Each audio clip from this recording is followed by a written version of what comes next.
Dear ladies and gentlemen, Hal Roach presents for your entertainment and approval his Rascals.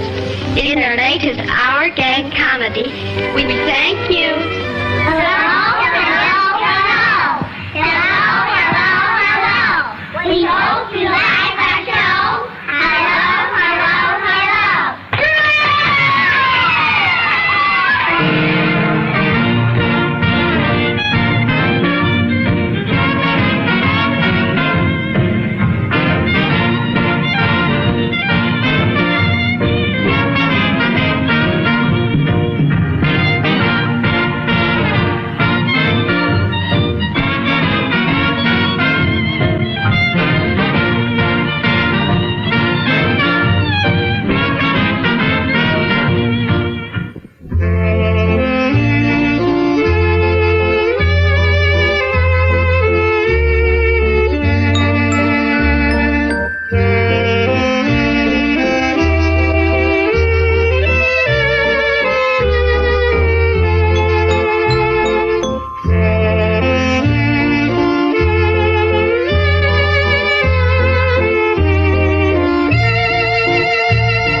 Now there's an unusual relic of childhood. Actually, that's the child I left behind when nature decided I should begin to grow up, something that happens to us all. Most of us look back with fondness on our childhood, and we call on the kid that remains in ourselves to enjoy those memories. Nowhere can the celebration of childhood be found more entertainingly than on December 25th of any given year, and in a film series that began in the early silent days, survived the Great Depression, and finally ended with the second war to end all wars. It was called Our Gang. When the series hit television in the 50s, the name was changed for legal reasons to the Little Rascals. But the success of Our Gang could be directly linked with the innocence of children. There were many changes over the 2 decades those films were made, in faces and atmosphere, but throughout, the stories relied on kids being kids. And when that notion became less important, the series slowly came to an end. But the celebration isn't over. Not for us, nor the one-time kids who made up the various eras of Our Gang, many of whom are with us tonight. I'm Bob Lang, here to reacquaint you with those little rascals who made up Our Gang. Nice fella. Thanks a lot.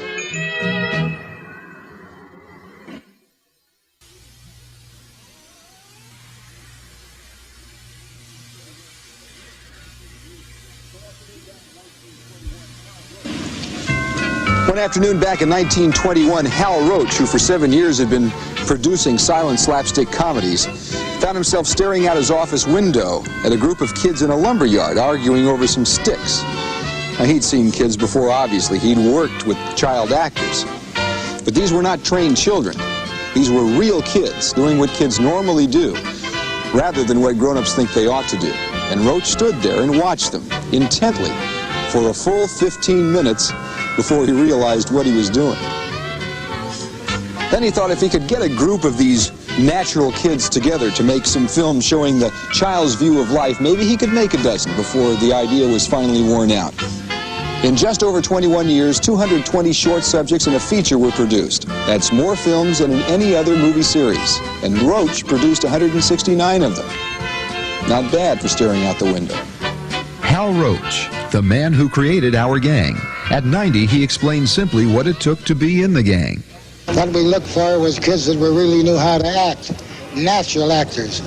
And if they were natural actors, they were in the gang. The first film in the series was made in 1922 and was called Our Gang, hence the series name. It no longer exists. The Our Gang films were also known as Hal Roach's Rascals, a name which would mean more 3 decades later. They were kids and animals pictures and featured an unusual array of moppets in various sizes, colors, and personalities. Ernie Morrison was the first member of the gang. He was the first black child in cinema history. And he was known as Sunshine Sammy even before he joined the gang. My father didn't take me. He took the neighbor's child.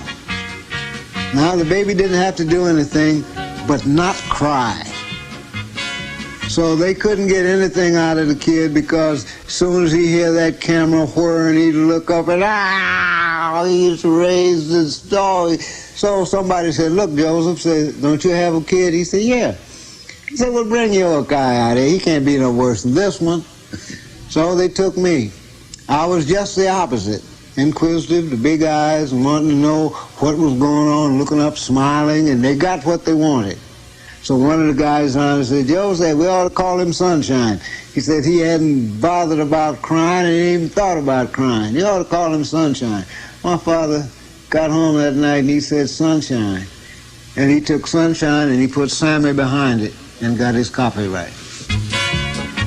This early group also included Jackie Davis, later the first tough kid, Little Joe Cobb, the original fat kid, freckle-faced Mickey Daniels, who would emerge as leader, and Jackie Condon with the tousled hair.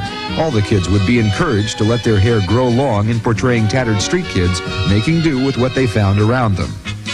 Sunshine Sammy's baby brother was Little Farina, Alan Hoskins, who appeared in 105 of the films, more than anyone else in the series. He was discovered by Ernie Morrison and his father, joined the gang at 2 years of age, and was called one of the gang's finest natural actors by Hal Roach. When Ernie outgrew Sunshine Sammy and the gang, he was replaced by Eugene Jackson. But then they said they're looking for a little boy to take Sunshine Sammy's place at Hal Roach, to be Farina's big brother. So then we went down there for the interview. Now my hair those days, my character was when I would get scared, right? And my hair would go up, right? And that was a big idea, you know, the hair, long hair, and my hair was real coarse. You could just comb it, and that's why I wore my hair those days, you know. Yeah. What happened? What happened? What happened? Yeah, what happened?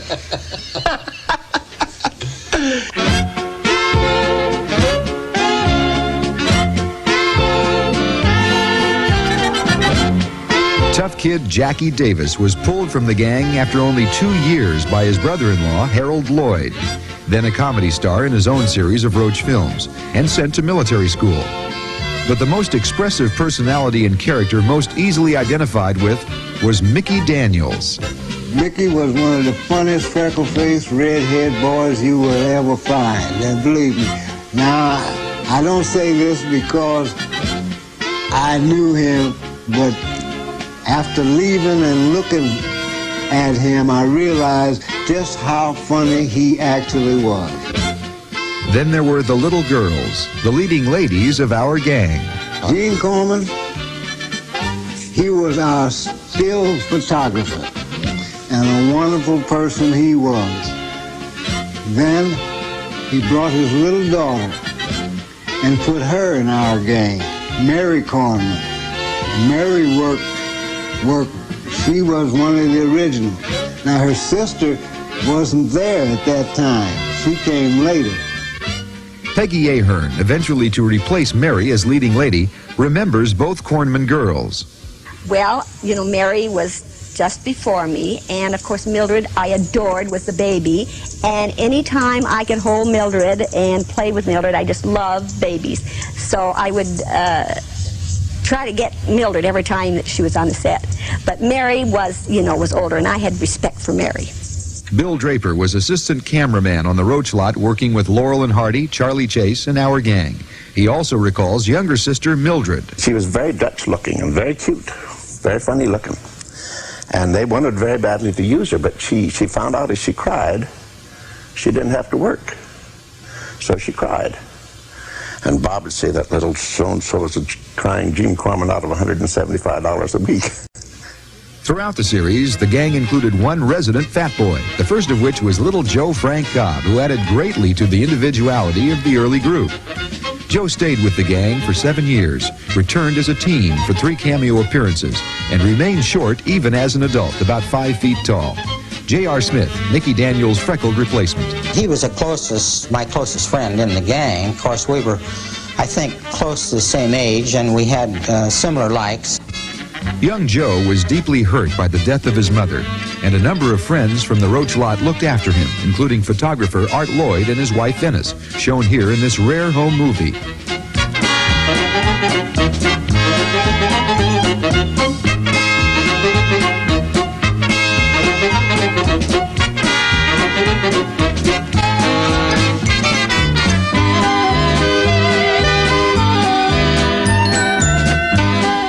The story seemed to always call for Joe and I to be sweethearts. And so Joe was always trying to give me a sucker or something in getting my favor for a kiss in return. And we were always paired together. Howdy-faced Jackie Condon joined the gang at the very beginning. Like Joe Cobb, he stayed for 7 years. Both boys were featured in Our Gang personal appearances after they outgrew their roles, and later they worked together as adults outside of show business. Oh, Jackie Condon was a friend, my favorite of all. I can't say favorite, I loved them all, but he was closer to our family. And Jackie was always the little gentleman. And when we made personal appearances, he was the one that would open the door for me or hold out the chair for me to sit down and let me go first. And I was impressed with that. He wet his pants every so often. J.R. Smith had already been with the gang for a year when Mickey Daniels departed in 1926. His red hair and freckles made him a natural to step into that general role. Oh, J.R. Smith. Well, he was a cut-up. I recall J.R. was always having somebody have to say, "Don't touch that, J.R. Watch out for that." But J.R. was a cut-up. I don't ever remember any real problems, petty things. The parents are the ones that cause the problems. How so? Oh, jealousy, you know, and you take more close-ups of him than you are my kid, and I hear him tell the kid, you know, stand out in front, get out in front, you know. By mid-1925, the kids were beginning to mature, and other new faces included Johnny Downs, who frequently played the bully. Downs would later play boy-next-door type roles and remained lifelong friends with Mary Kornman. The following summer, Mickey Daniels left the group and created that void which was felt throughout the silent era, despite experience and enthusiasm of the rest of the gang. For the first few years, producer Hal Roach had taken an active role in the various facets of producing the series, but by now he was devoting more time to developing the new Laurel and Hardy series and more relaxing activities such as his polo ponies and trips abroad. And less attention was being paid to the gang by director Bob McGowan. He was a former fireman who moved out to Hollywood from Denver after being injured on the job. He joined Roach as a gag man in 1921, and the following year was assigned to the gang as its first director under producer Charlie Chase. The kids loved him. He made work a game and related easily to the children. But he was dividing his time among other projects when health problems would permit. Beginning in 1927, much of the director's chores went to his less talented son, Robert A. McGowan Jr., who used the name Anthony Mack. For the most part, Mack's films were inferior to the ones directed by McGowan. He didn't have the understanding of comedy, nor the ability to deal with kids. When I was rolling his pool ball on one end of the table and the chicken was on the other end, and they were trying to get the camera and everything set up, and Anthony Mack was directing at this time. Bob McGowan was on vacation, and of course he had a short fuse, and he wasn't as patient with us children as Bob was. But he told me to quit playing with the pool ball, and of course I did for a few minutes. And then just about in the middle of taking the picture of the chicken, I rolled the ball and it hit the side and rolled back, scared the chicken and broke the egg. And of course he lost his temper and said, "Jay, you're fired." Smith was retrieved and stayed with the gang for a total of 4 years. But there were some new faces, including Harry Spear, Jean Darling, and Farina's younger sister, Jane Hoskins, who was known as Mango. Jean Darling was the blonde sweetheart in the Mary Kornman tradition and made the transition to talkies with the gang. She later toured with Our Gang's vaudeville show and as an adult made the Broadway stage her home. By the end of 1927, Roach switched distribution from poorly managed Pathé to MGM, where the series had problems for a year until pictures began to talk. And just in time, for there was a new set of bright kids emerging from the ranks, including Mary Ann Jackson and little Bobby Hutchins, Weezer. At first it was music and sound effects, then dialogue and fascination. Oh, before you come, I used to get a little attention. Now nobody loves me. Well, after the angels brought you, nobody loves me either. I don't see how they could. Shortly after sound films emerged, Bob McGowan returned to his directorial duties with the gang. And there was one more thing that happened. Well, anyway, you was in a terrible rage today. And well, may we all tremble in our pants. Jackie Cooper.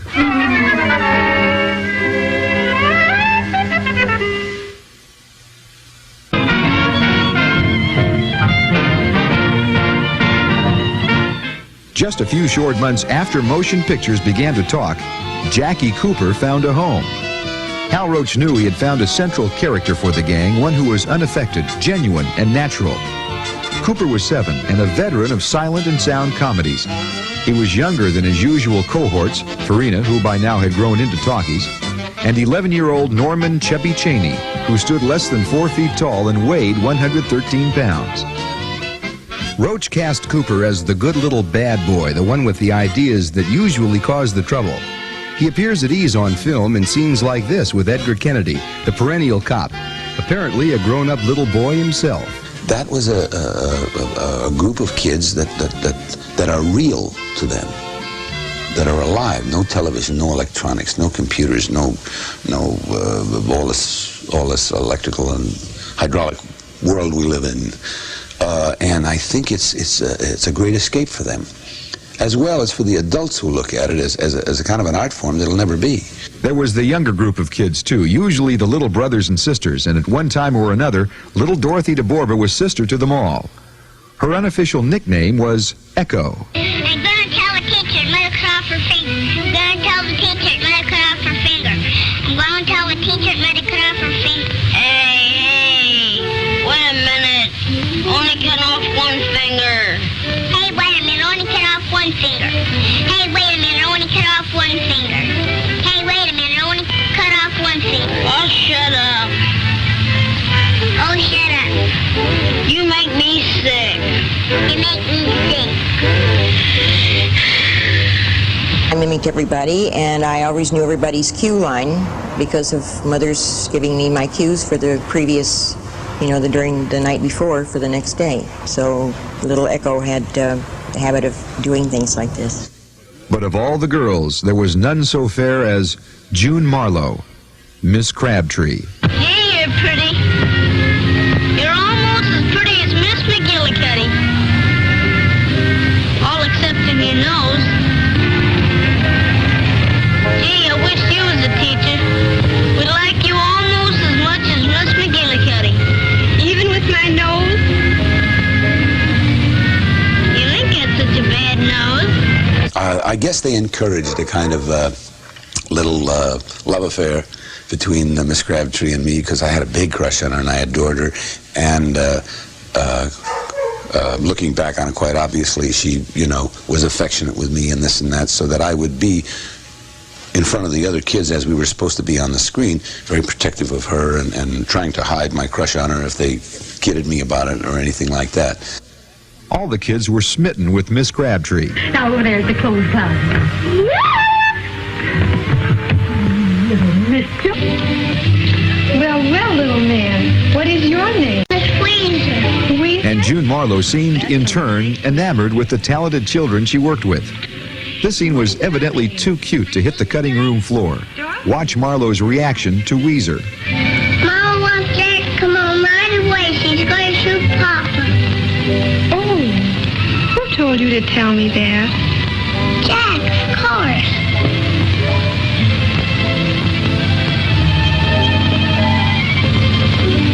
And your mom isn't really going to shoot Papa, is she?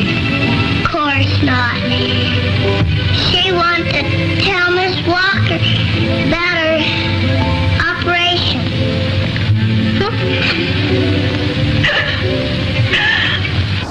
Now, There's a lady. She was so sweet.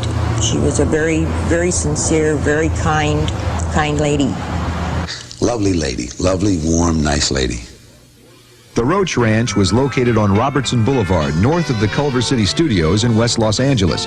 Several acres of rolling hills, scrubs, and eucalyptus trees.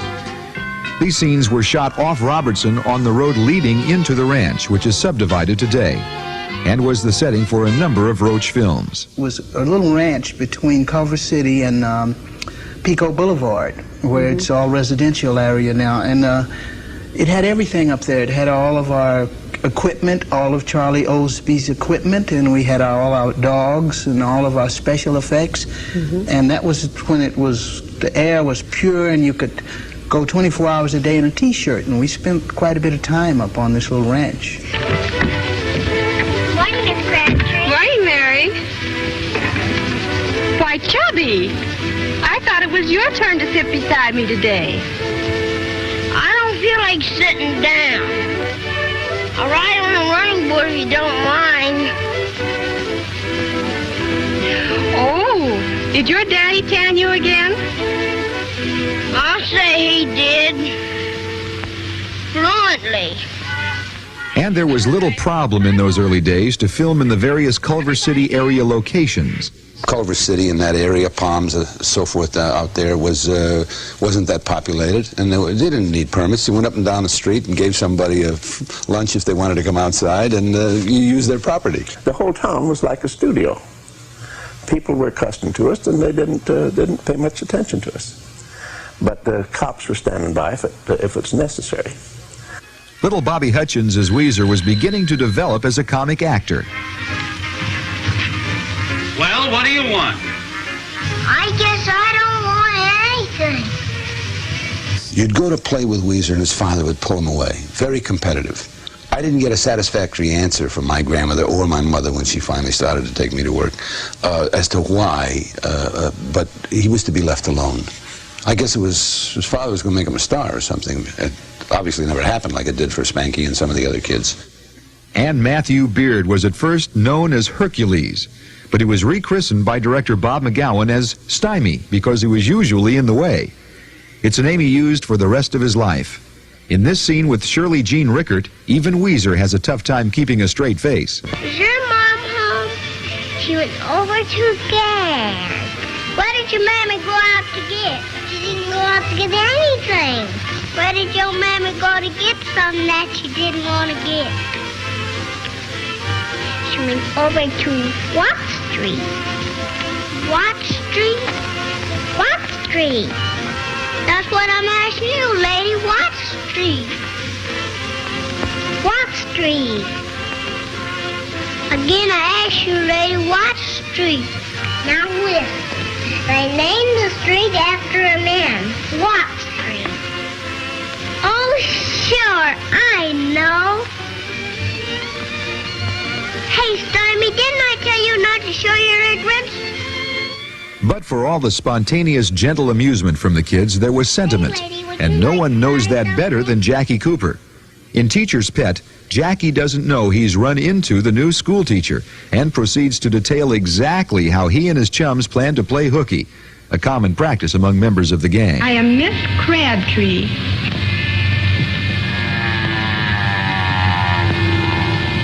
What's the matter? You got the bellyache? No, that's the pip that gave me the ride.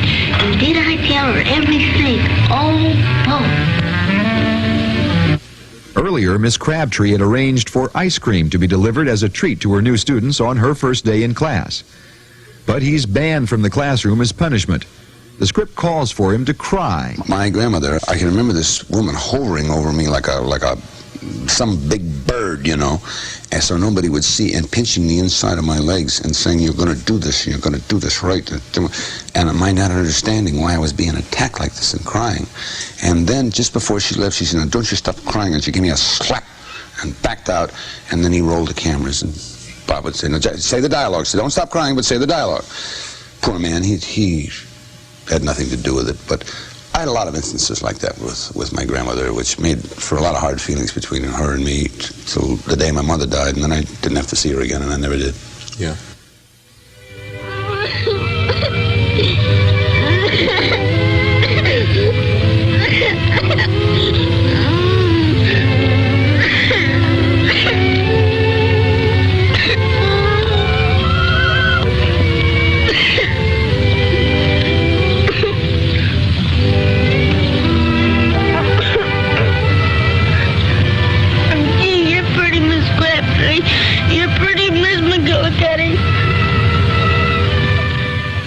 scene led to Skippy, a film he made on loan to Paramount, which won Cooper an Oscar nomination. Roach subsequently sold his contract to MGM for a reported $100,000, and Jackie Cooper never went back to the Roach lot. Cooper's departure left yet another untimely void. Weezer and Stymie were given media roles, and Kendall McComas was added to the cast as Breezy Brisbane. Now listen, Brisbane, Mother wants you to be a very, very good boy and study very hard in school. Mother wants you to be president. Well, I don't want to be president. I want to be a streetcar conductor. McComas had just left the competing Mickey Maguire series starring Mickey Rooney, and because of his rather aggressive demeanor, he was thought for a while to perhaps have been a midget rather than merely a child. But no one was ready for what was to happen next. In the fall of 1931, our gang was joined by Spanky McFarland. Hi, Spanky. So you're going to the party too, eh? Yeah. You know how an airplane goes? How does an airplane go? I don't know. Don't you? I had a airplane, and it even had a wreck. Did it have a wreck? I had a airplane, had little bitty wheel, and little bitty wheel tail, and the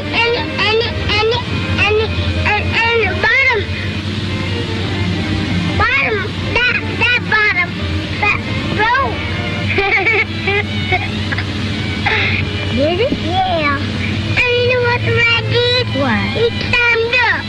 Did he? And then when he got up in the airplane, he fell off. And when he got this plane, it was real hard. When he got stand up there, he fell off.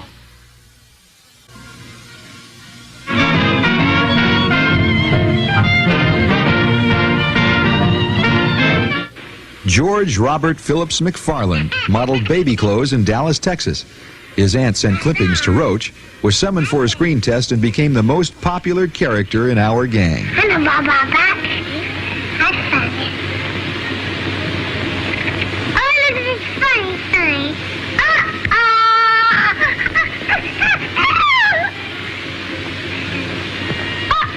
Look what's on that. Spanky received his nickname from a Hollywood columnist. He was an exceptional toddler, and it seemed the Roach staff would film disjointed scenes to insert in unreleased films just to take advantage of his beguiling presence. Even a screen test was used.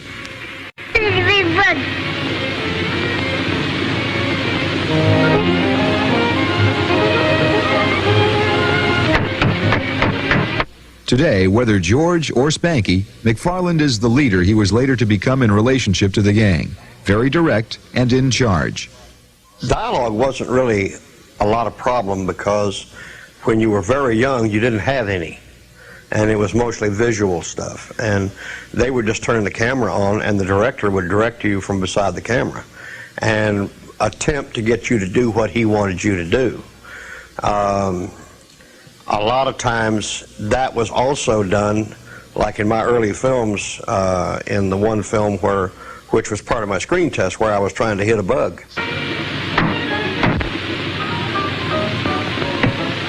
The director would simply talk to me, Bob McGowan, and say, "Hit the bug, Spanky, hit the bug, Spanky." And where I made some kind of a response to the bug, or Pete the dog, or when I laughed or something like that, was a reaction simply from what I was doing.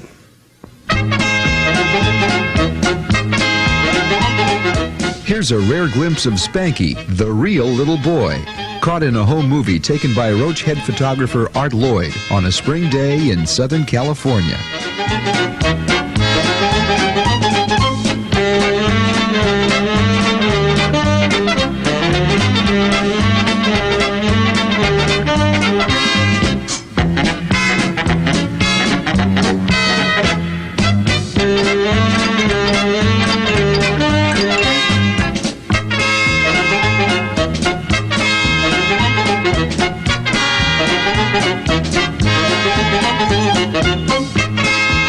Thank you.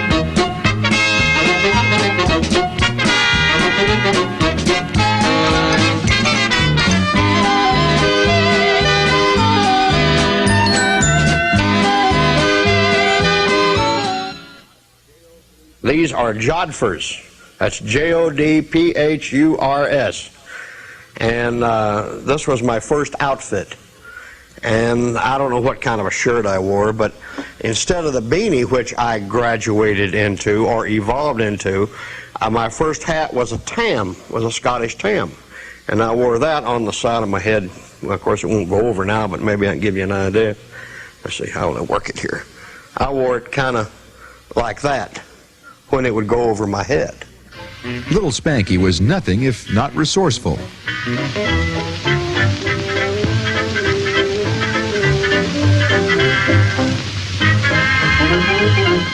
But it was his amazing imagination that enthralled audiences. Cousin lived up in a great big tree.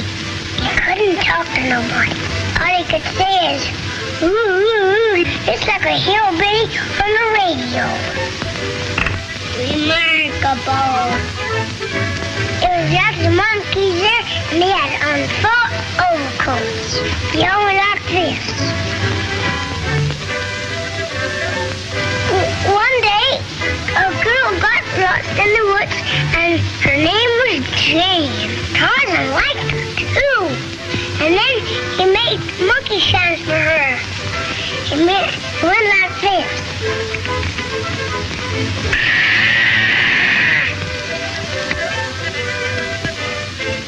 Then he ducked around the water, and did she get mad? Boy, did they have fun climbing around the tree. Pretty soon, a big old lion comes up and he says, over there is a big old rhinoceros with a toothpick on his nose. Over there were some billy goats and they had handlebars on their heads. Over there, there was a big old crocodile, and when he opened his mouth, he didn't have any face.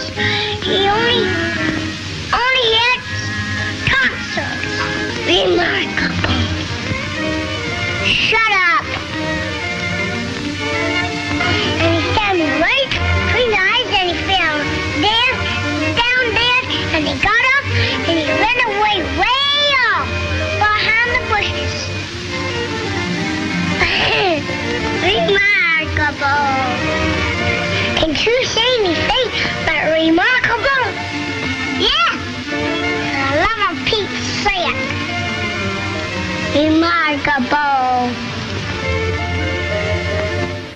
Tommy Bond was seen by a talent scout in Dallas and without any sort of guarantee made the trip to Hollywood with his grandmother. So Hal Roach was sitting in, and I'll never forget, he had a great big office and a huge oak desk, you know, and he was smoking a cigar. And I walked in there and he says, hi. I says, hi. He says, you're Tommy Bond. I says, uh-huh. He says, well, tell me, he says, do you like to fight? And I said, yeah. He says, can you look mean? I says, yeah. And he says, that's the kid I want. So they signed me up for a 7-year contract. Yeah. Just friends, lovers no more. Just friends, but not like before. To think of what we've been and to never kiss again seems like pretending. It is on the ending. I guess they like the pug nose and the eyebrows. You know, you have to have some kind of a special face to be a part of the gang. Just free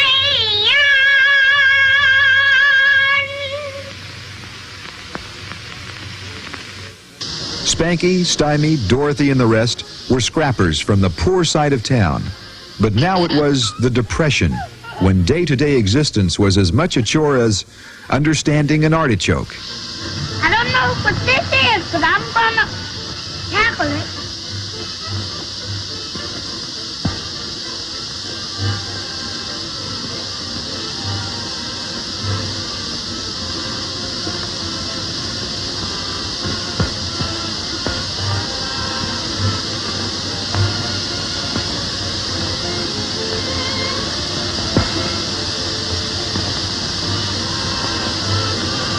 It might choke Artie, but it ain't gonna choke Steiny. They had no idea they were poor. When a rich kid moves into the neighborhood, they only know that he's different and figure it's because he has a fire engine. Jerry Tucker is the rich boy, and Jackie Taylor replaced Jane Withers in this film. Indeed, her character's name remained Jane in this one outing. As soon as they saw me, they, now as I look back, they recognized I looked very much like the original little girl who was Mary Kornman. These imaginative youngsters seem to make all sorts of wonderful contraptions. There were no toys in it, if you remember. We had to make our own toys, and build our own little houses and make our own little fire engines or whatever it was, that we all rode on and so forth. Of course, the property department and special effects people made them. Kids today like to relate with the kids of yesterday, of that time. They'd love to put together that old fire engine that we had, that went down the hill sideways. The kids would love it, but there's no old bicycle wheels or everything's made of plastic. Now they can get a kit and put it all together, and I don't think kids really like to do that. I think they like to make things themselves, and I think that the new generation has lost that. The man responsible for the gadgets and strange vehicles throughout the series was Charlie Olsey. He was a man that, I thought had 20 hands because he was so marvelous, and some of the things that he would come up with was just unbelievable. You couldn't believe it.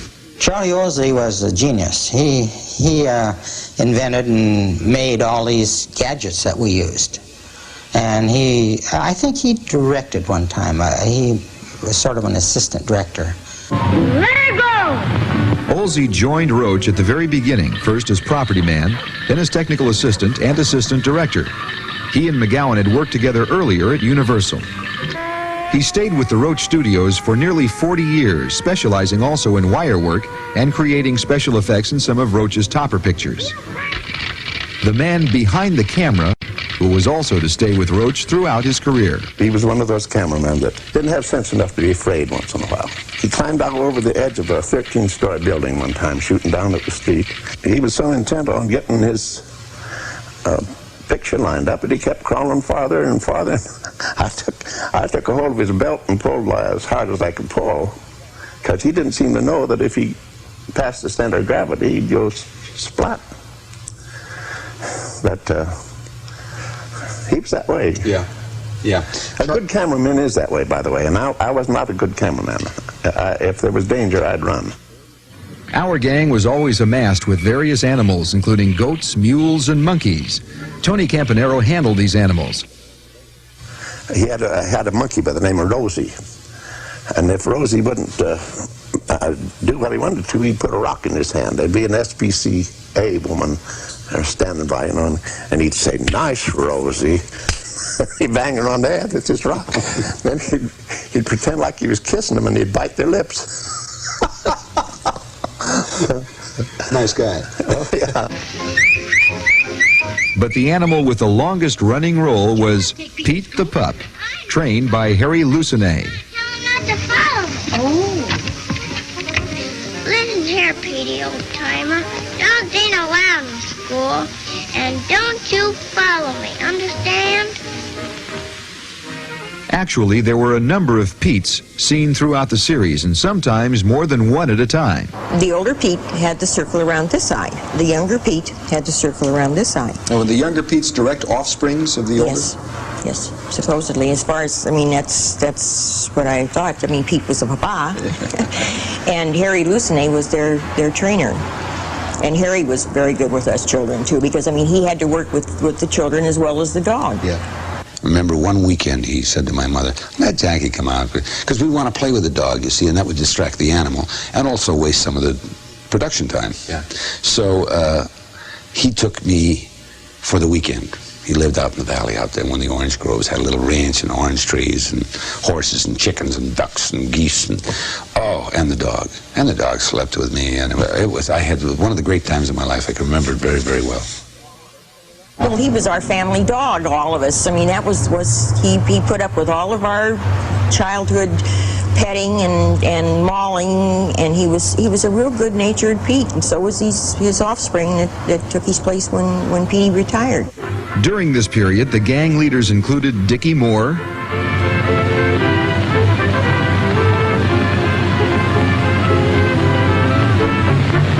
and then Wally Albright. The chief bully was Leonard Kibrick. Oh, yeah? Yeah! You guys took great fun. Roach cast his younger actors in the roles of observers, much wiser and more perceptive than the older kids around whom the majority of the action took place. It was that way with young Stymie, and then Spanky, who was later teamed with a partner, You'll never learn. Scotty Beckett. Scotty was a very, very loving, a little bit more quiet than Spanky. As I remember, we hit it off pretty well. Scotty was a nice kid, nice guy.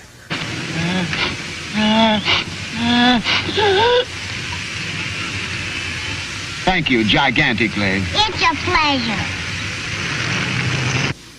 It was at this time, early in 1934, that Bob McGowan finally decided to turn the director's duties over to someone else. McGowan had directed the series from the outset, had served the kids well, along with editor Richard Currier, writers Tom McNamara and Beanie Walker, and musical director Leroy Shield. And the kids would refer to him as Uncle Bob. Bob McGowan, our director, we all loved him, and we'd do anything in the world for him. Because when he got ready to do something in a situation, he'd ask us. He said, "Now, this is what I want." He said, "How would you do this?" Well, the kids being kids would do it like they saw it, which was what he was after. Bob was very, very good with us children.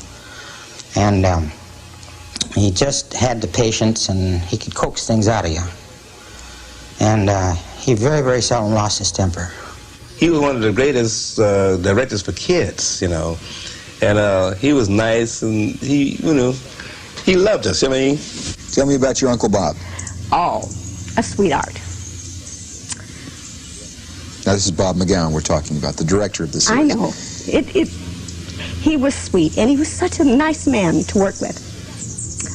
He could be rough on you, and he'd be cross, but especially with the little girls. If he said anything that he thought would hurt them, the next minute he'd have them on his lap, telling them that Uncle Bob loved them. And he had me on his lap many times. He could charm anything out of us.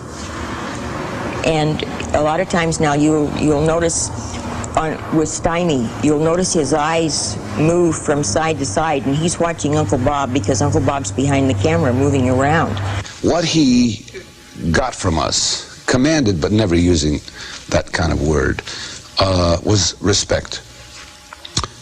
A lot of respect and wanting to please him because we loved him.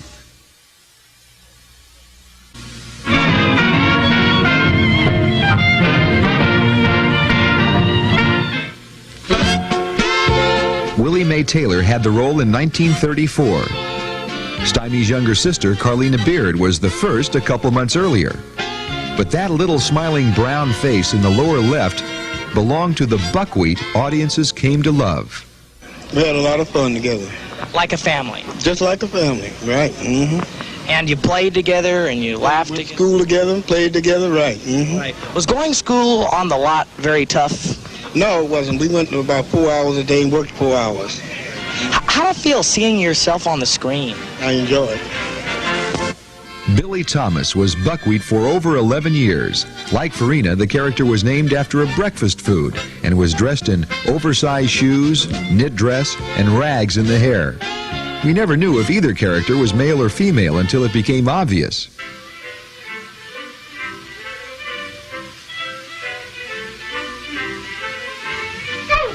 What's on the other end of this string? Little buckwheat. Are you sure she's still there? Well, give her the signal and see.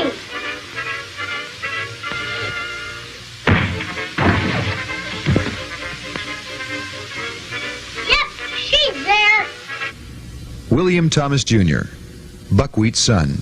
That was his stage name. That was his personal name, and he stayed with Buckwheat or Bill. Most of his friends now, they still call him Buckwheat or Bill. You beg our buy that because you know, T-Man. You're too young to shoot 'em off. I'll shoot 'em off for you. Buckwheat was terribly hard to communicate with because you couldn't understand him.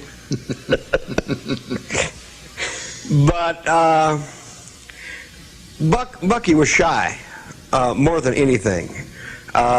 He could talk. His elocution lacked a little something, but I don't know of anybody that doesn't, you know, to a degree.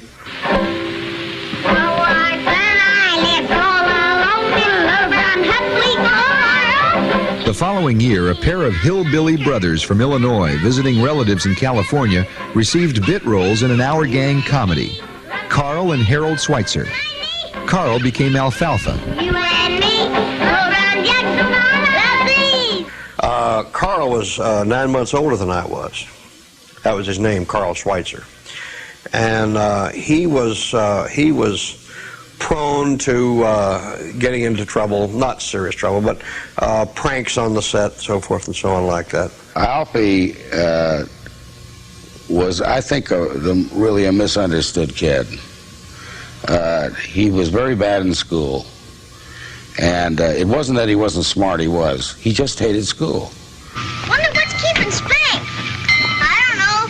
He told me he'd be a little bit late, and he's got something on his mind. I wonder what it is. I don't know. And where earlier female gang members were a bit more tomboyish and able to hold their own, a new group of young ladies were more feminine. Girls like Marianne Edwards. Hello.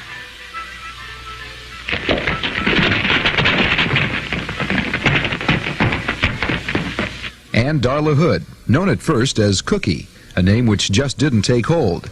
Darla would show her dimples, bat her eyes, and melt the hearts of the fellas, especially Alfalfa. She would later embody most of the characteristics of a female gang member, including fickleness. Did you keep seeing the new teacher yet? No, I don't wanna. Then there was Porky, the gang's subtle scene stealer, as were Weezer, Stymie, and the toddler Spanky of earlier generations.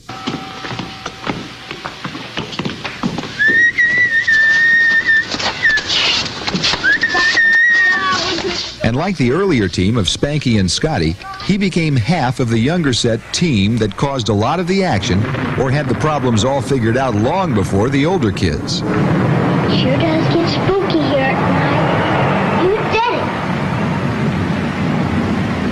Come on, Alfalfa.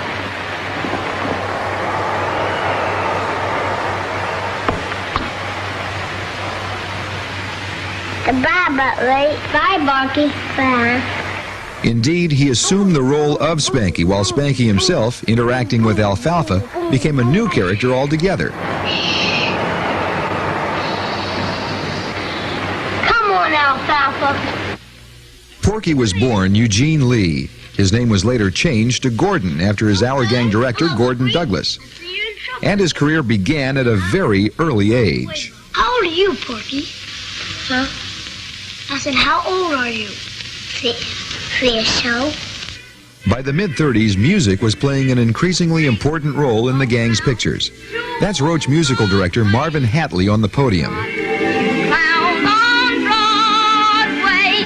No, boys, not you. Go back. And again seated behind the piano in the background. At first, Hatley led a trio.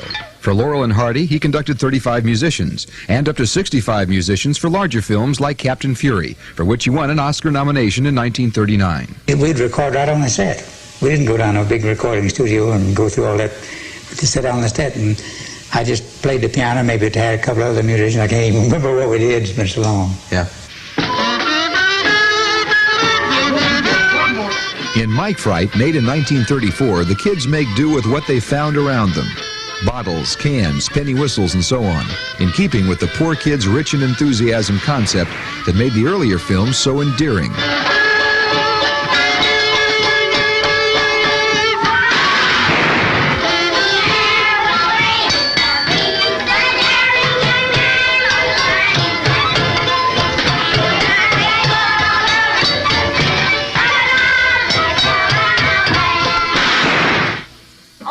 They entered radio contests and sang in school. And on the farm it has some turkeys.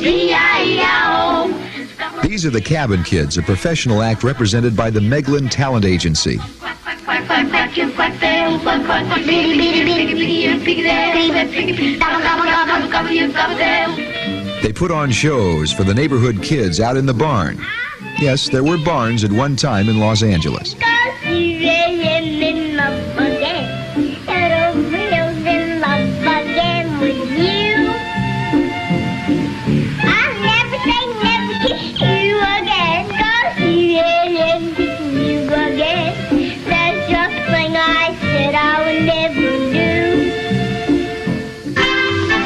They somehow managed to stage elaborate production numbers in later Follies films. Less believable, but still quite entertaining. Broadway rhythm, it's got me Broadway rhythm, it's got me This was the hat that I wore in the Follies. And it was made for me at that time because although I had been told I had the big head, I didn't have that big a head then. And that's one of the pieces of memorabilia that my dear mother, Virginia, saved for me. They were aided and reinforced by the Meglin Kiddies, a group of professional specialized acts trotted out for special occasions. If you were under contract, you were actually an our gang member. There were bit parts, and there were also extras, background. But now they were not as per gang members. It was only the ones that were under contract. Probably the finest Our Gang musical is Our Gang Follies of 1938. Made believable in that the action takes place during Alfalfa's dream.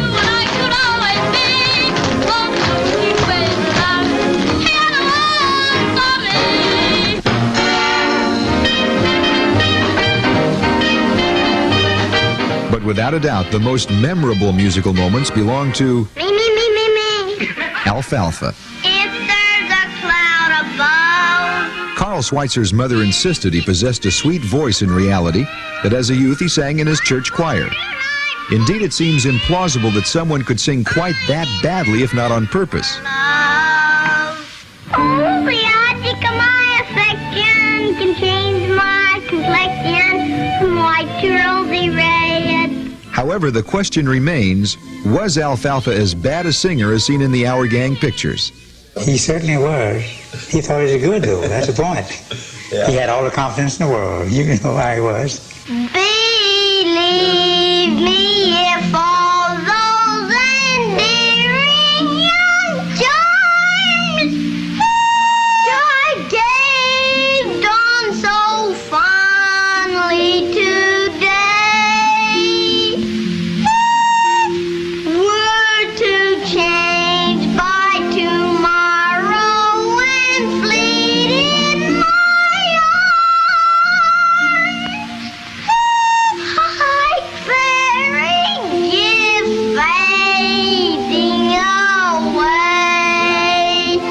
That was his voice.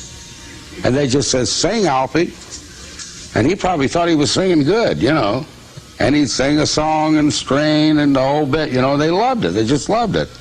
Goodbye to spring and all it meant to me. It can never bring the things it used to be or less. And you are the one. It's love. I'm the singer of this show. Okay. Just an echo. Sally. It brings back sweet memories of you.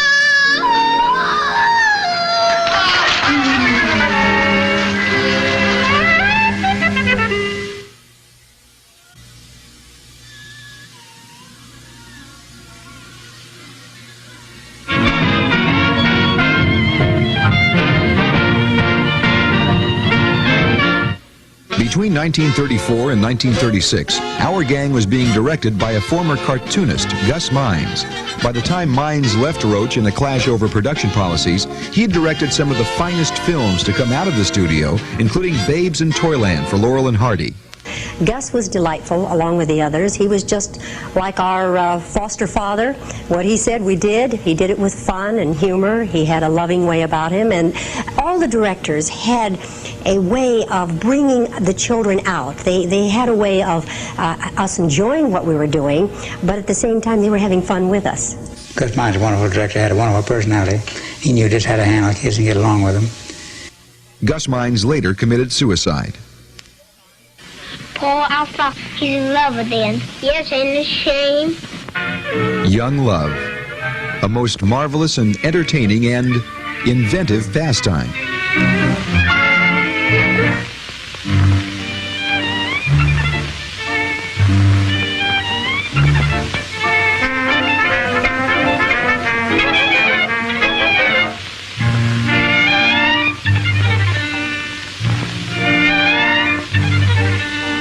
Our gang's first femme fatale was Mary Kornman.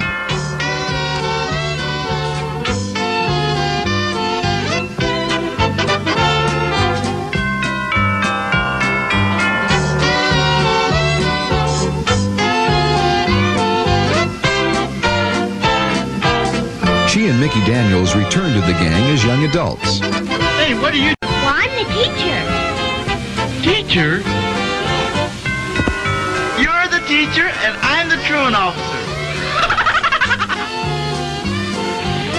There was no use trying to resist. We'll be pals forever. You bet. I'm off women for life. Me too. Good morning, boys. Jean Darling knew at an early age how to get what she wanted out of Joe and Chubby. Gee, I'm thirsty. I wish I had some pop. While Jackie's love for Miss Crabtree is legendary, Gee, you smell like a brand new haircut. he shared a love-hate relationship with little Mary Ann Jackson. And I took to little Mary Ann, had kind of a crush on her, I guess. And my mother liked Mary Ann's mother. I remember being in their home, roughly the area where they lived. I remember it was a North and South Street in the old area of Hollywood there near Paramount Studios, between Wilshire Boulevard and Melrose. And liked her very much, and saw a lot of her. Saw a lot of her, saw a lot of Chubby, and busy working. We worked about every other week on those things. Everyone was taken with Miss Crabtree, including Chubby Cheney, who was a student in the art of courtship. Oh, Norman. Don't call me Norman. Call me Chubsy Ubsy.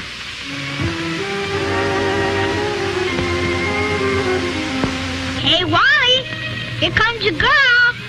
Jackie Taylor was the fickle woman. There you are. May I sit in it? Sure. Won't you sit down? Sure, I will. And in a love triangle, there's big trouble when a woman comes between friends.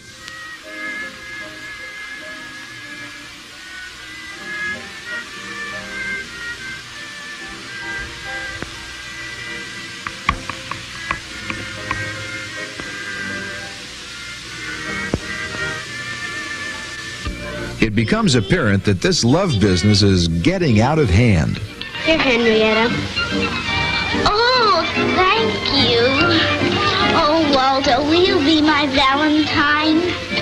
Most certainly. We, the He-Man Woman Haters Club. We, the He-Man Woman Hater Club. Promise not to fall for this Valentine business. Promise not to fall for this Valentine business. Because girls are the bunk. Because girls are the bunk. Every time I want to take her out, she's always got to stay home and take care of the baby. It's enough to run a man's appetite. Yeah.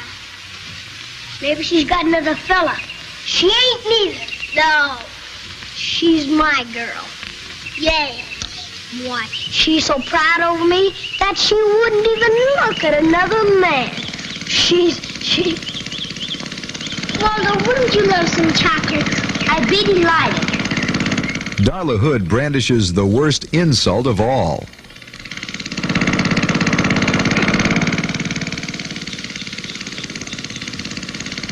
No, she wouldn't even look at another fella.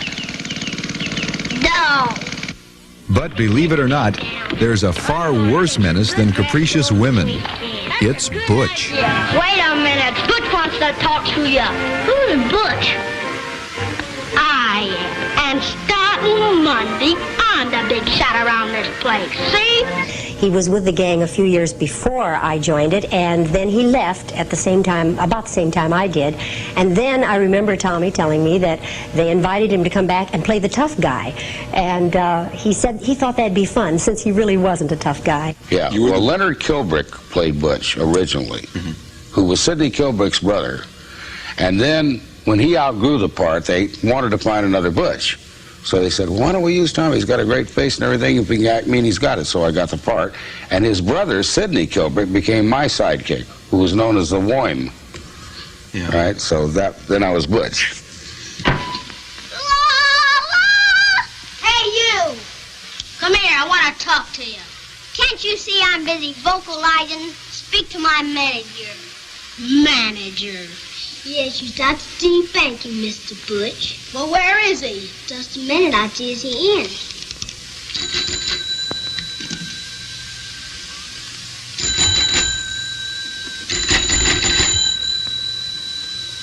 Why don't you answer the phone, Barky? I'm sorry, Buckwheat. Hello, Buckwheat. Mr. Butch would see Mr. Banky. Well, William may I receive sin. Hello, Dollar. Hello, Porky. Mr. Butch will see Mr. Pie. Just a minute and I'll see if he's in. Mr. Butch to see Mr. Spanky. Tell him I'm not in.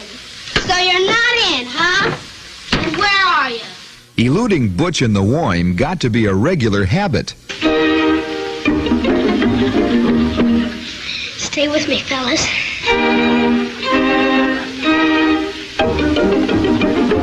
There's two tough guys after me.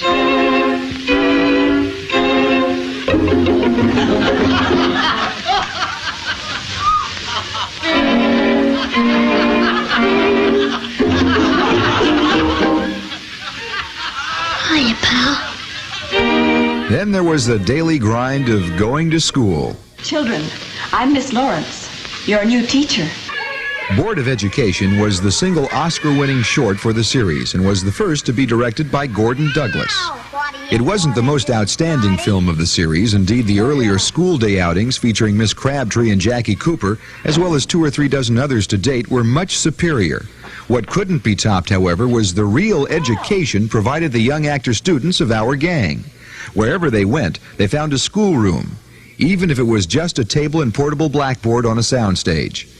If they respected Bob McGowan and the other directors while they were working, they had equal respect and love for Fern Carter, our gang's real Miss Crabtree, who began teaching at the very beginning and stayed through to the end of the Roach-produced films.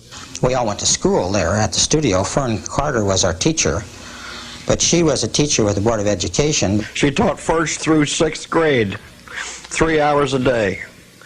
And in most cases, to a lot of kids that didn't want to learn it in the first place. So she did a superb job. You got personal attention, too. If you were failing at something, we had tests. And if you were failing at something, well, Mrs. Carter was very, very good. She gave you the time that you needed to help you out. We had a certain time that we had to go to school, it was state law. When we went on location, we had a school bus that went along with us that had the desks that dropped down, and Mrs. Carter used to sit up in the front. We'd do our work on the desk, and when it time for shooting, we'd go and then come back. But she was a great teacher. Yeah. How would you evaluate that education? Superb.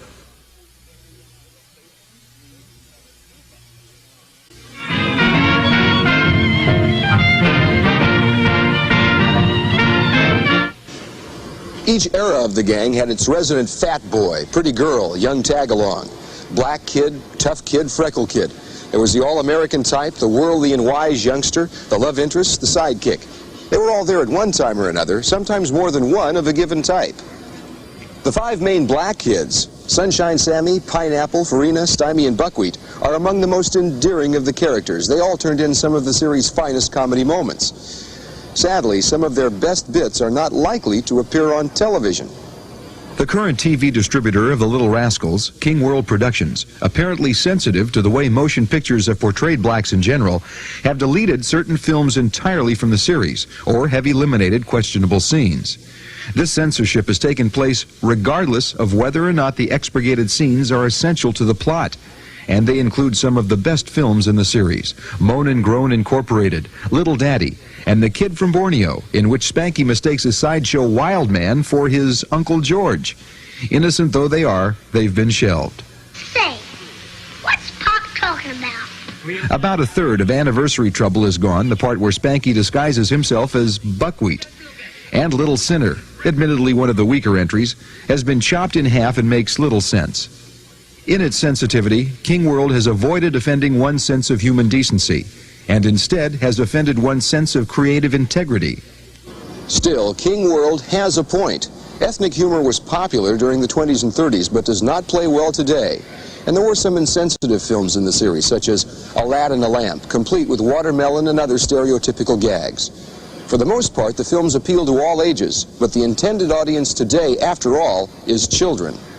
No, in most cases, I think they're, like all advertisers, trying to guess what the audience might not like. I doubt very much whoever this they is that's done this editing had somebody from the black community in to help them. Someone from the NAACP, let's say, who would probably say, that's all right, you know, a black kid's going to meet that on the street anyway. Oh, obvious things, like I said, the white flour all over suddenly making him a very white little boy or something. Some of those bad jokes and watermelon jokes would, yeah, they could come out because it's not good for young white kids to see that either. Most gang members and their families agree with the critics, including those we interviewed, and most of them had very definite feelings, that this censorship, without regard to content, as imposed by King World Productions, is certainly unjustified. Now how many have you got? I still got two. Well, how can you have two when I just took one away from you? I got one in my pocket. Both Farina and Stymie, two of the gang's strongest characters, reportedly felt that way, and neither experienced any discrimination on the Roach lot, nor did Buckwheat or Pineapple. I was treated great, you know. In fact, I didn't even know I was colored on them scenes, in those stages. I mean, everybody loved me, and like one big family those days. Yeah. It was not done with any derogatory. I mean, this was, to me, was a group of children playing together, both whites and blacks. There was never any mention. I mean, there he was mingled. It was an integrated show. And, of course, I think that was a good thing about a lot of movies in those days. But about the gang and for kids, that it said something. And probably a much better role model than television has made of any youngsters on television today. You got to understand, I went to the first integrated school in the world. And that was a Hal Roach private school on their lot. Because there was always a black in the our gang comedies. And we went to school together and we worked together. And the race or anything else never did enter into it.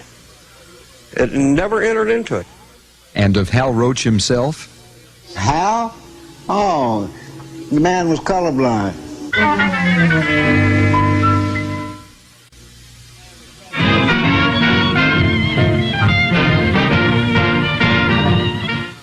The Hal Roach Studios specialized in short comedies, and Roach and his staff were proud of the feature quality of those 20-minute gems featuring Our Gang, Harold Lloyd, Will Rogers, and later Charlie Chase, Thelma Todd and Zazu Pitts, and of course Laurel and Hardy. They were screened with a newsreel, maybe a cartoon, and the feature.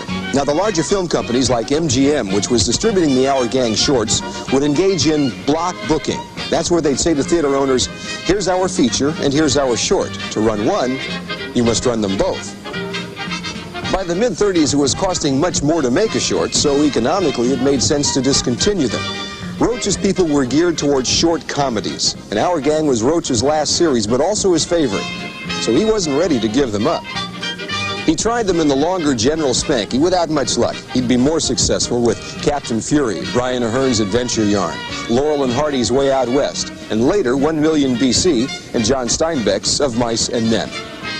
So to save on cost, he cut them from 2 reels to 1 reel. Streamliners, he called them, and they were good. But there wasn't that consistent feature-length block booking leverage. So after a couple of seasons, he sold the series, including cast and crew, to his distributor MGM, who would continue producing the series while he would retain rights to his existing films. But he also sold the name Our Gang, which is why his films became known as The Little Rascals when he distributed them to television in 1955. In late May of 1938, however, when Our Gang moved from Hal Roach to Metro-Goldwyn-Mayer, the magic stayed behind. I'd rather sleep with a bunch of porcupines. There were some nice moments in the last years of the Roach films, and the Streamliners, directed by Gordon Douglas, were fast-paced and entertaining. By the way, what is a porcupine? Oh, you tell him, Buckwheat.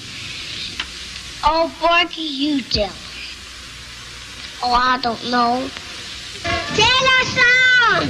Porky, in particular, had some fun moments.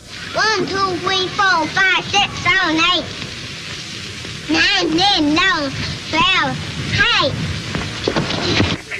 Alfalfa and Spanky were beginning to show their ages, and a cute face was needed. I expected this, but not so soon. Doggone it, Junior. There's no place for you. The face belonged to Gary Jasgar, and it never seemed to change. Oh, he's not a bit of double, not much. They called me the young Buster Keaton because I was very deadpan, didn't smile, didn't do anything other than create havoc for all the rest of the gang. Now Mel Jasgar, one-time Junior, recalls little of his stint with the gang, having been less than 2 when he made this his first scenes. I was Darla's little brother, and I was sitting on Madeline Carroll's lap, and my very, very first scene, and I don't know, maybe I was nervous, but I wet my pants.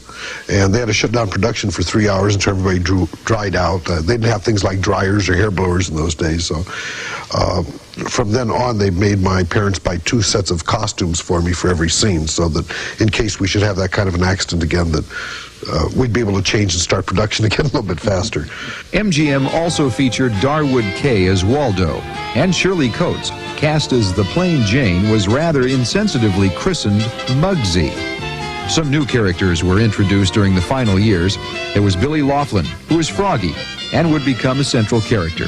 Does your voice always sound like that? No, sir, only when I talk.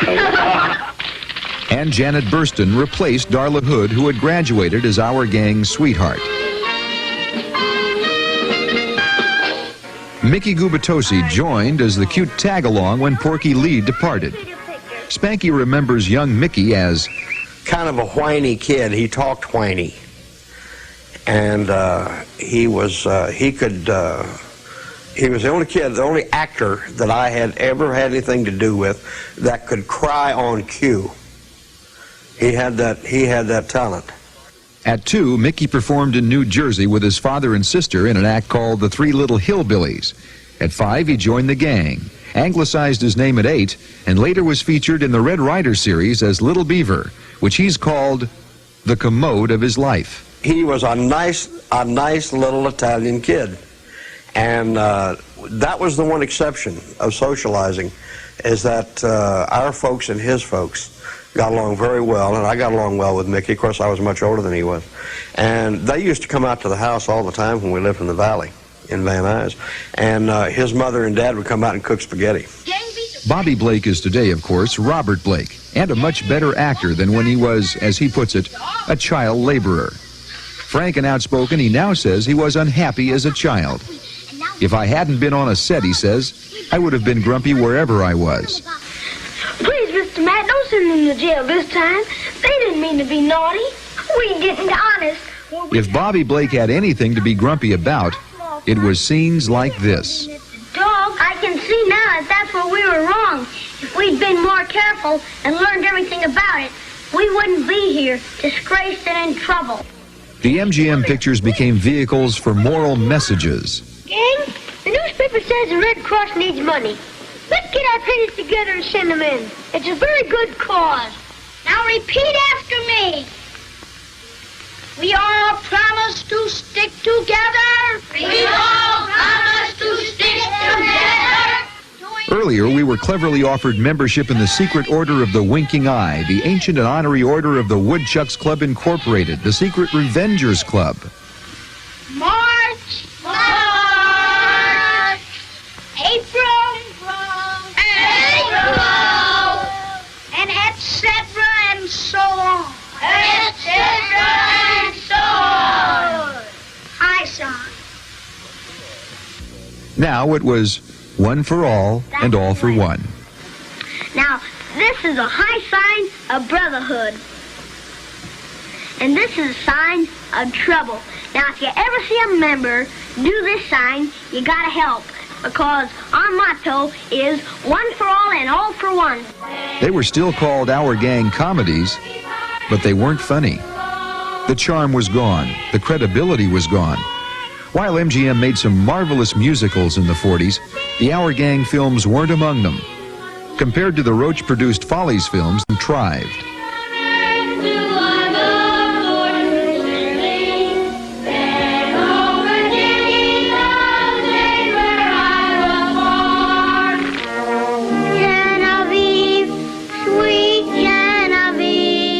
The series still rated high with theater owners, no matter how tiresome some scenes appear today. Where they go to, we don't know. Oh, Genevieve, sweet Genevieve. When he sold the rights to MGM, it went fine for a while because they kept the nucleus of the gang. You know, they kept me and they kept Al Bob and Spanky and Darla. And then, gosh, I was in the gang 7 or 8 years, and I was 13 years old before I left the gang, and I was just getting too big, you know. So then they started replacing us with other kids, and they just, when the war started, it died. Different writing, different budgets. The idea of the producers of what was good entertainment then, the idea of the producers of what position and level that the children should take in a grown society. Probably a combination of all those things. Different writing, different attitudes, social attitudes at the time. The final MGM Our Gang picture made was appropriately titled Tale of a Dog and featured one of the series' longest sustaining cast members, Buckwheat, who had all too obviously outgrown the series. In the spring of 1944, Our Gang was no more. But there were hundreds of Our Gang graduates, and in a moment, we'll trace the lives of 40 of the main characters.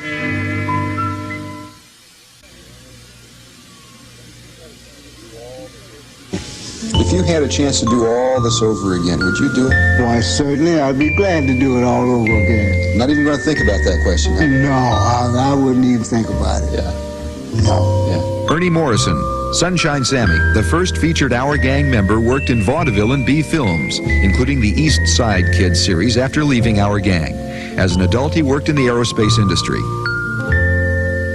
Jackie Condon unsuccessfully tried to re-enter show business a number of times. He worked at Rockwell International and died at 59 in June of 1977. Farina was Alan Hoskins, who made his home in Oakland, California, as the director of the Alameda County Association for the Mentally Retarded. Give me the rejects, he would say. I can work with people who are nobodies. I love these people. He died in 1980. His widow, Francie, still lives in Oakland. His sister, Jane, played Mango, also lives in the Bay Area. Rumors that Mickey Daniels was killed in a construction accident in Australia have not been confirmed. He worked for Bechtel Corporation until 1966, then dropped from sight. Daniels' chief cinema love interest was Mary Kornman. She remained in films for a time, appearing in some B-westerns. She died of cancer in 1973. Her sister Mildred goes by Ricky Van Dusen, a successful fashion model. Jackie Davis, the silent-era tough kid, became Dr. John H. Davis, a West Los Angeles physician. Joe Frank Cobb, like Jackie Condon, worked at North American Aviation in Downey, California as an adult. He's retired and lives in a small apartment not far from the former site of the Culver City Hal Roach Studios. Peggy Ahern Blaylock and her husband have retired to an exclusive area near Hollywood. Their son, William Blaylock Jr., is with Time magazine. We're all good friends. There's certainly such a unity in a group you'll never see in 6 or 7 young people. Still semi-active is Eugene Pineapple Jackson, who performed in vaudeville as well as films and later television as Uncle Lou in the series Julia with Diane Carroll. He and his family live in Compton, California. We had a ball. Yeah. We had a ball. Johnny Downs had a fairly successful film career in musicals. He finally made his show business home local TV in Southern California. Bobby Young was bone dust in the early sound films. He later became Clifton Young, played minor film characters, and died in a 1951 hotel fire. He fell asleep while smoking in bed. J.R. Smith is retired from the retail paint business and now divides his time between his home in Hawaii and traveling on the mainland. It was just a very nice time in my life. And as I get older, well, it gets more valuable. Jean Darling preferred Broadway and the theater to celluloid. Recently widowed, she now lives in Ireland, where she writes children's stories and performs on radio. Bobby Hutchins played Weezer in the late silent and early sound films. He was killed in his late teens during World War II in a plane crash as he was about to receive his wings. No-nonsense Marianne Jackson retired from the gang at age 8. She has a son and daughter and lives in the San Fernando Valley. Norman Myers Cheney, chubby. He left the series and show business at 13. By his late teens, he had ballooned to 300 pounds, underwent surgery for a glandular ailment, and dropped to less than half his weight. He died in Baltimore, Maryland at the age of 18 in May of 1936. After Skippy, Jackie Cooper starred in The Champ and Treasure Island, both with Wallace Beery. Then some B pictures, and then he starred on Broadway and later television in The People's Choice and Hennessy. He's an Emmy Award-winning director and occasionally performs in films such as the Superman trilogy. He remembers people and events, but little today of the Our Gang films themselves. Some of them you can remember. I can tell you what's coming next. But most that I see, I don't even remember it at all. Isn't that interesting? Dorothy Adele DeBorba left the series, eventually landed in Montana, and then Berkeley, where she worked in the journalism department of the University of California. Little Echo is the mother of 2. It seems nice to think so many generations have watched the gang. As a teenager, Matthew Stymie Beard found the world outside the gang difficult. He eventually became a heroin addict and for years bounced from the street to the jail cell. The Synanon Rehabilitation Program changed his life, and he found occasional work in television character roles. Oh, Stymie was a dear person. He died in 1981. After Our Gang and the Mickey McGuire series, Shirley Jean Rickard joined the Air Corps as a truck driver during World War II. During the 50s, she was a burlesque stripper, Gilda and her crowning glory. Today, she's successful businesswoman Shirley Jean Measures. Sherwood Bailey, Donald Haynes, and Kendall McComas have all vanished. Upon leaving the gang, Spanky McFarland moved back to his native Texas, and over the years entered many businesses, from making popsicles and selling hamburgers to hosting a Tulsa, Oklahoma kiddie show and operating a restaurant. For a number of years, he's found success as a public relations representative at Philco Ford, is married and the father of 2. Tommy Bond followed the gang films with small roles in larger pictures, appearances in the Gas House Gang films with Alfalfa Schweitzer, and was the original Jimmy Olsen in the Superman serials of the 40s. He moved behind the cameras in Los Angeles television and now works in Fresno, California. Well, I don't think they'll ever be able to replace the gang. You know, they've tried to make other pilots and other series with different kids, and it just doesn't work out because I think we were of that time. In 1942, Dickie Moore gave Shirley Temple her first screen kiss. He acted in and directed many features, was public relations counsel for Actors Equity for 7 years, and operates his own New York public relations firm. Until recently, the identity of the character known only as was not known. He's been identified as Red Jackson, whereabouts unknown. Wally Albright remained in films through the mid-40s, but sports was more interesting to him. He's won hundreds of water sports trophies and has even built his own boats. Jackie Lynn Taylor Fries and her husband Jack are both ministers.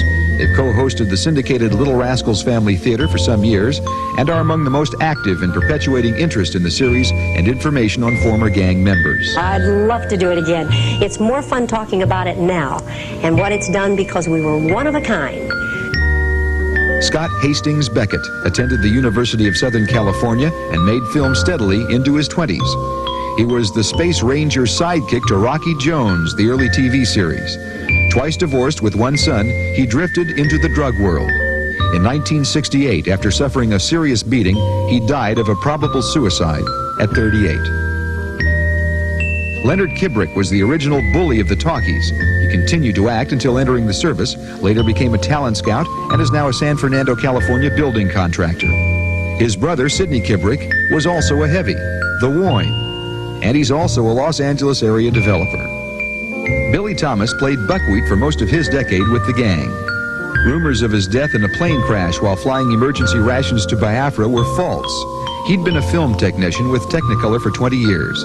He died unexpectedly in October of 1980. Marianne Edwards Provencio brought new femininity to the gang in her brief appearances. She now lives in Southern California, has 2 daughters. Carl Schweitzer performed in minor roles in a number of subsequent films, some as Alfalfa Schweitzer. He was an outdoorsman and frequently guided celebrities on wilderness trips. In 1959, in an argument over $50 with an ex-business partner, he was shot to death. The coroner's ruling, justifiable homicide. He'd pulled a knife. Little Porky was Gordon Eugene Lee, who returned to his native Texas and eventually became a school teacher.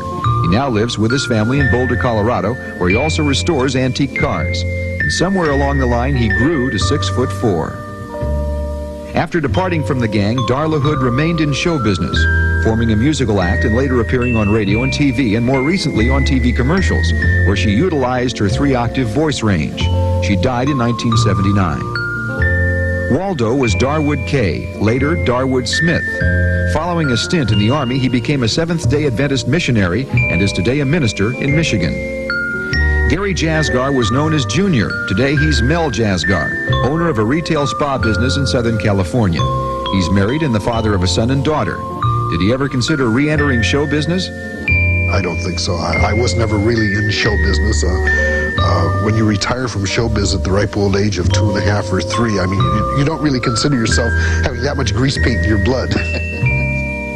Whiny-voiced Mickey Gubitosi became successful award-winning actor Robert Blake, whose credits include In Cold Blood, Electra Glide in Blue, Blood Feud, and the TV series Beretta. He resides in the San Fernando Valley.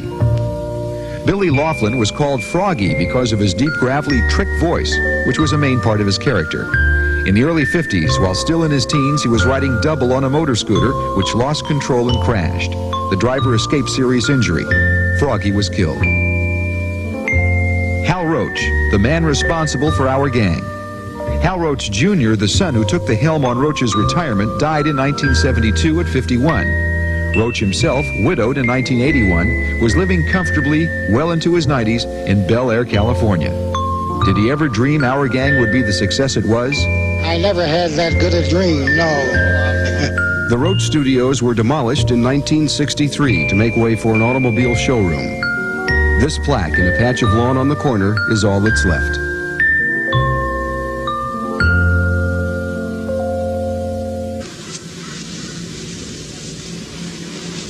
There you have it, the children we left behind. A reminder that we really don't have to grow up completely, for to do that would be fatal to the spirit. Our gang was a product of its time, the blending of people and events and other influences found in the ambiance of those decades. And because of all that, it can never be duplicated. It was born and developed out of the atmosphere of the Depression and remained rich in content as long as those people responsible for the gang cared. Lucky for us, they cared enough. Lucky for our kids, too. I'm Bob Lang. Good night.